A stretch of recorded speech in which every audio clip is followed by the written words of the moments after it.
All right.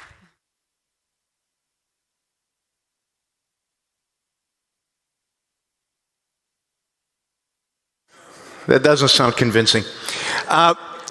This is great to be at a conference with a bunch of people who are pursuing their own freedom, who are not only pursuing it at an individual level, but are creating entrepreneurial ventures, creating entrepreneurial opportunities to be able to increase their own and some people's freedom. But the reality is, most of us are not going to be digital nomads. The reality is, most of us are not going to want to live in the middle of the sea. The reality is that there's a real fight still to be had to establish freedom. Not just in marginal, small, relatively small communities out there, but in, let's call it the civilized world. It would be nice not only to be able to walk your dogs, it would be nice to be able to go to the opera. It would be nice to be able to get the kind of job that some of us dream of having. It would be nice to have all the options, all the possibilities, all the variety that we have when living in not just small cities, but in the world out there, in what is still civilization. I don't know for how long it'll be civilization, but at least for now, still civilization. And in that sense, I think, therefore, the battle for freedom continues. The battle for freedom in the world continues. Changing the world is going to be necessary. And the reality is that changing the world is primarily an educational endeavor. It's about changing hearts and minds of people. It's about getting to the point where people want to be free. Because the reality is we live in a world where most people don't want to be free. Because if they wanted to be free, they could be. The thing limiting us is the fact that most people don't want it. They might fear it. They might be afraid that if left alone, in a sense, they don't know how they would survive. They might not think they deserve it. They might feel like just living for themselves is wrong. It's tainted somehow. They need to live for the collective, for the group, for the state.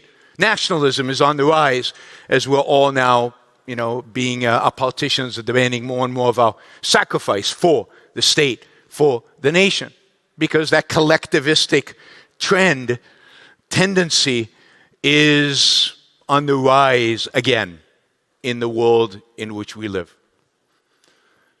So the battle of freedom is ongoing. And we need to be able to articulate, those of us who believe in freedom, those of us who still want a free world, we need to be able to articulate the case for freedom. We need to be able to convince people that freedom is good, that freedom is worth fighting for, that freedom is worth better than fighting for. What is freedom worth what? Living for. Freedom is worth living for. And that educational campaign needs to be ongoing. It needs voices to speak up. And I think, we need to be very clear as a consequence. We need to be very clear about what we mean by freedom. I think the first thing you want to do when you're trying to convince people is define your terms. If I was speaking in front of a group of, communists, or in front of a group of national socialists, and I asked them if they believed in freedom, what do you think they would say? Every single hand in the room would go up. Absolutely. Everybody believes in freedom, they say. But we all defined it differently.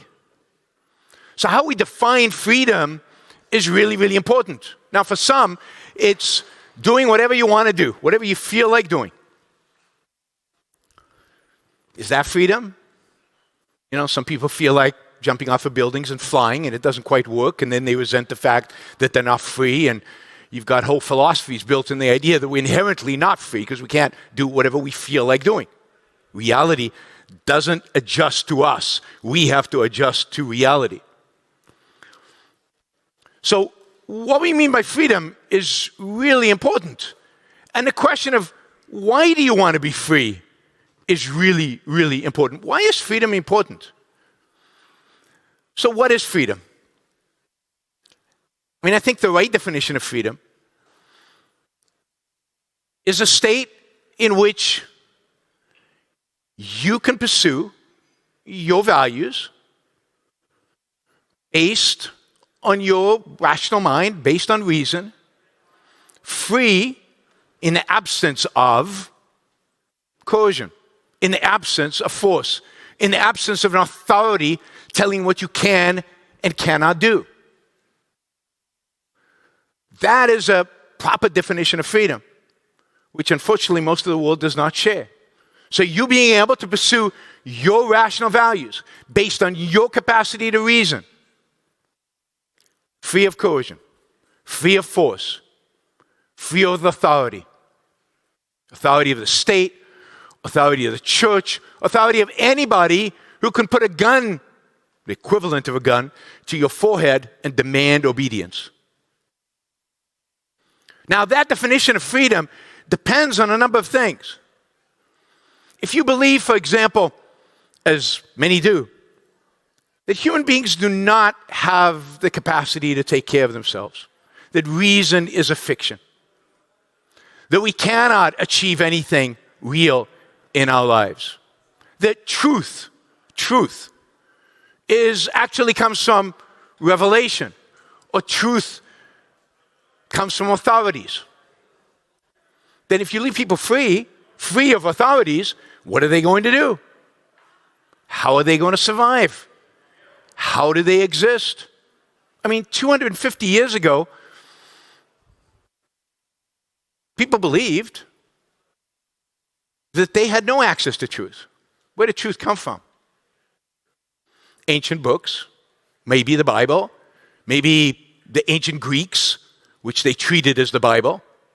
Truth came from authorities, from something outside of you. And as a consequence, most people just accepted their fate as relying on authorities. I mean, 250 years ago, 300 years ago, I mean, we complain about lack of freedom today, but 300 years ago, you weren't free to do anything. You couldn't choose your own profession. What was your profession? What did you do? How did you determine your profession 300 years ago? You did what your father did. You joined the guild. You joined a guild. You didn't have a choice in profession. And women, forget it. What profession? Profession? Right? You had no voice, no profession, no freedom, zero to choose anything in life. Did you choose who to marry? No. Did you choose your political leaders? No. The governance? No. Where you lived? You had to get special permission to leave your village.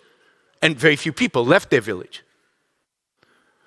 So we live in a relatively free world as compared to what it was back there. And the reason is that everybody accepted it because they trusted the authorities who determined who they would marry, determined what job they would take, determined whether they went to war or not, whether they lived or died. And most people, I think today, to some extent or another, still accept that view. Who am I? But about 250 years ago, we had a revolution, an intellectual revolution. Call it the Enlightenment. And people discovered something. They discovered that they as individuals had the capacity to reason, to think, to figure out the values that were necessary for them to live well. And they rejected the authorities. And they turned away from the ancient books. And they embraced the idea of reason, the idea of thinking for yourself and creating values for yourself and living based on those values. So they stopped accepting the guild system. They abandoned the idea of arranged marriages, and they abandoned the idea of kings ruling over us and demanded a voice in their own governance. That idea that each one of us is capable of reasoning for ourselves and living for ourselves and figuring out our own values, that idea is at the core of what it means to be free. We have the capacity to live for ourselves. And then the second part of that is moral. It's ethical. Should we live for ourselves? Because forever we've been taught that to be good, to be moral, to be virtuous is to do what? It's a sacrifice for others, the state, the nation, the tribe, the king, the authorities, your neighbors.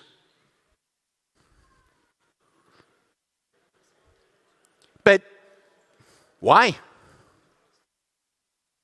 Why should I live for other people? Why are other people more important than me? To me. I mean, to you, you should be most important. But I can tell you, I don't love my neighbor like myself. I like me much better than my neighbor. And all of you do too. Some of you won't admit it, but you do, right? The best test is, I call it the swimming pool test, right? There's a swimming pool, 2 kids are drowning. Your kid and the neighbor's kid. Who do you say first? Your kid, because you love your kids more than your neighbor kids, and you should be proud of that fact, and that's a good thing, not a bad thing.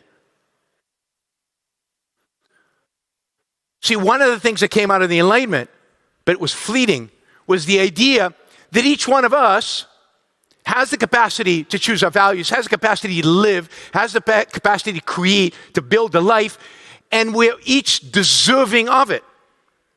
That is, the pursuit of happiness was a moral goal, was a noble goal. It wasn't just about my capacity to live for myself, but also the moral claim that it's okay, it's good to live for yourself. Again, the world doesn't believe in this. And the demands for sacrifice are only going to intensify. The collectivists want you to sacrifice to the collective. And each collectivist has his own favorite collective he wants you to sacrifice to. But they're coming for us. And I'm not sure we're safe anywhere, if they really succeed. Anywhere on planet Earth, if they really succeed. So it's worth fighting. It's worth thinking. It's worth engaging. It's worth continuing to educate. That my life is not to be sacrificed. Your life is not to be sacrificed. My life is to be lived. And why? Why do I want to be free? I don't know about you guys. I want to be free because I want to live. I want to live the best frigging life I can on my terms. Because those are the only terms where you can live well. Other people's terms don't apply to you. Other people's values are not your values. So you have to be in a position to be able to choose your values to live. So freedom is not an end in itself. It's a means to an end. The means is your life. The means is your happiness. The end is your life. The end is your happiness. The end is you. In that sense, I encourage you all to be, here's a word, a dangerous word, right? I encourage you all to be selfish. It's about you. It's about yourself. It's about your life and your values. And in that sense, think about being selfish when you think about freedom. Freedom is there to make my life possible, better, for me to live the best life that I can live. I need to be free. If somebody puts a gun to your head, can you really live well? Life depends, I've argued, very briefly, life depends on reason. Can you really, on reason, on thinking, on using your mind, can you really think with a gun to your head? Can you be independent with a gun to your head? A gun to your head, what do? You do what the guy with the gun tells you to do. Your thinking becomes irrelevant. If you're a Some of you are, right, advocates for life extension, and you start a company, or you want to start a company to extend life. And today it's a little easier, but 10, 20 years ago, venture capitalists would give you no money. Why? Because the FDA won't approve a drug that extends life. I'm not sure they would today. That's a gun. And that gun makes whole possibilities disappear. Whole ventures disappear. So, as we examine the different alternatives of how we can be free in this world on a limited scope, on a larger scope, let's not forget to fight for our own lives. Let's not forget to fight for the civilization we live in, for the world we live in, not out of some duty to some idea of freedom that is floating up here, but out of a self-interested desire to be able to live the best life possible for oneself. And to do that, you need political freedom. You need to be able to choose your values based on your reason in pursuit of your happiness, free of that gun, physical or metaphorical, free of coercion, free of force. Thank you.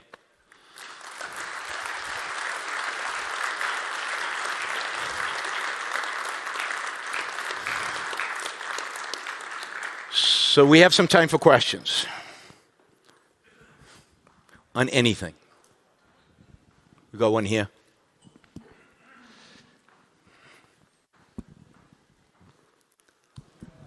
I think the title of the talk was "Freedom is Not Enough." Yep. So you concluded saying we need freedom, but what's the addition you propose? Happiness. Freedom's not enough. That is, when you think about freedom, think about it in the context of your own life and your own happiness and your own flourishing. That is, what is going to lead to that? It's not, freedom is not an end in itself. It's a means to an end. And the end is you.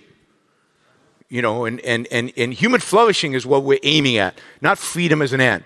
And therefore, you know, for some of us, it might make sense to stay in the world as it is because that's where we can flourish more than to become digital nomads, where it's rough to raise a family, for example, or other things. The focus should be on your happiness, on how you're going to live the best life you can with what you have.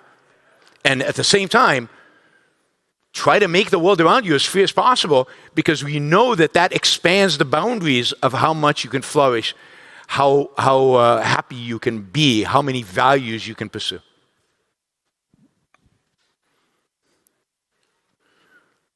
Other questions? Right here.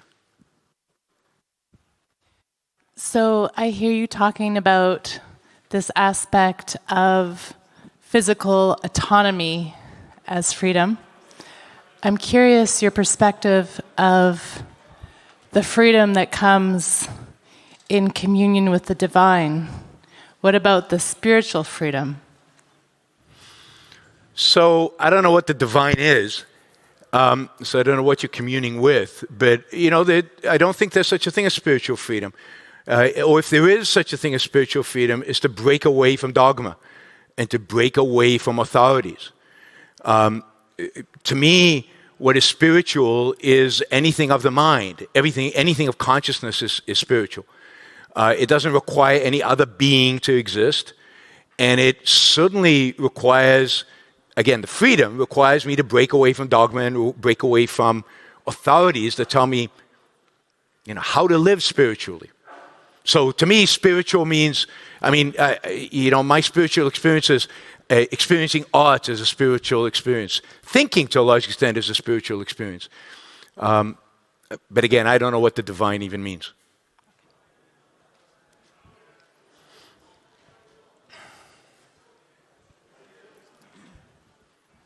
Now their hands, right? I say something about religion and everybody gets their hands up. Yeah. If we try to maximize happiness during our life, so provided we stay in good health, does that imply that the more we live, the more happiness we accumulate, and thus we need to strive to prolong our life in good health as long as possible? Well, I mean, you're skipping ahead because you're assuming that just by being alive, you're going to be happy. So the first step is figure out how to be happy, which is not obvious, right? Most people, I think, in the world are not happy. So first, in the life that you have, however long it's going to be, make sure that you're doing the things that are going to make you happy, that actually lead you towards flourishing. And then, absolutely, let's maximize our length of quality time, right? What Peter Thiel calls lifespan, the quality of life as we live, and maximize that so that you maximize your happiness. But the first challenge is to figure out happiness, to figure out being happy and really fully living. I think so many people out there live, I call it with a lowercase L, right? They just drift in life. They're just on a path, and they just go on that path, and they never question it, and they never challenge it, and they never introspect about whether they're even happy or not. They buy self-help books, but it's kind of all superficial and all. But to really live a happy life requires real work, real effort, real thought. And most people don't do that. We spend a lot more time thinking about our career and what kind of career we want than thinking about our life with a big L, let's say, capital L, and what kind of life we're going to live. We spend too little time thinking about how to be happy. But yes, life extension, as older I get, the more I am excited about the prospect, and the more I have the feeling that I'm going to be like 10 years too late, right? All the great medicines, all the great life extension stuff is going to come just after. I hope I'm wrong. Yeah. Okay, so thank you right here. Yeah, I see So it. I think the talk invites us to reflection. Yes. And you said something about, in your definition of freedom, about the absence of force. Yes. So I reflected on that, and I think there is no such place on earth where there is an absence of force. That gun has many faces. Do you think there is such a place in the world right now where there is actually an absence of force? No, absolutely not. And one could argue there probably has never been. We've come close in a few places on occasion, but no, there's no place right now on earth. But that's what we need to strive towards. That's why what's needed is a real revolution. I think it's an intellectual revolution first, and then a political revolution to achieve it. So we start from we basically agree that we start from there. The concept that there is no actual freedom right now. There is no current freedom right now. There's no absolute freedom. That's right. There's relative freedom. That is, it's better now than it was 300 years ago. You could argue in the end of the 19th century it was better than it is now. It was better in Hong Kong before the Chinese went there, and it's worse now in Hong Kong than it was. So, there are better places and worse places in terms of freedom, but there's no question there's no place in the world right now where there is pure freedom, and that's what we're striving for, because half-assed measures are not good enough, right? We want to be free, which means all out, no coercion.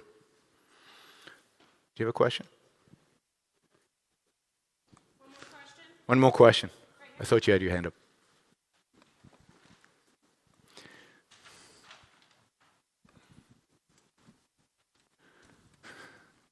Thank you.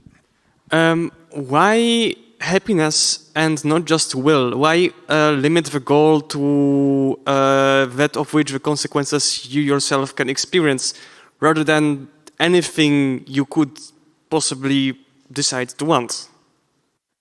So why happiness rather than what? Will. Because will is not an end. Will is a means. That is, I will myself to do X for what? Why should I? What is the motivation for the will? That is, I want to will this. I want to create this. I want to do this in order to achieve something. And I think the ultimate achievement as a human being, the ultimate achievement you can achieve as a human being, is to live a great life. It's to live a flourishing life, which ultimately boils down to live a happy life. That's the kind of biological entity we are. So will, again, is a means, not an end. The end is you're flourishing as a human being. If your will leads to suicide, or if the will leads to death, then not good. No, unless that's what you really desire is death. Time is up. And now she has her hand up. Well, do you want to ask your question? Sure, ask the question. Yeah, well, how far should freedom go? Because you said the ultimate goal is a happy life. So if someone incentivizes someone to, I don't know, to go to war or to bomb themselves up in the air, like it might have happened with certain terror organizations, should you still let them this freedom? So how far should freedom go if somebody wants to, what, bump somebody? No, if someone, for example, I don't know, pushes someone to go and sort of suicide themselves, for example, they have freedom of speech, right? So I think you have freedom of speech, and people are responsible for themselves. I don't think that you're responsible for somebody else committing suicide unless you push them off or you literally provide them with the weapon and pull the trigger for them. People are responsible for their own decisions. But look, happiness is not just whatever you feel like it is. We don't have time to get into this, but there are objective things. We are a particular type of biological being. We're a particular type of entity. Certain things lead to happiness, certain things don't. It's not just what you feel like doing. It's what is actually good for you will lead to your happiness. So if the goal is happiness, certain of these behaviors you're not going to engage in. But yes, you have the freedom to pretty much say whatever you want unless you're inciting violence or unless you're committing fraud. Where the borderline is in terms of encouraging somebody to commit suicide, is that inciting violence? You'll have to ask a legal expert in terms of speech. I don't know. But pretty much anything you do, anything you say, is not an imposition. It's not coercion. It's not force on somebody else. So the only limitation of freedom is this: you cannot force, you cannot aggress against somebody else. You cannot violate their rights. Where exactly the line is in every borderline case, that can sometimes be tricky to draw that line. All right, thank you.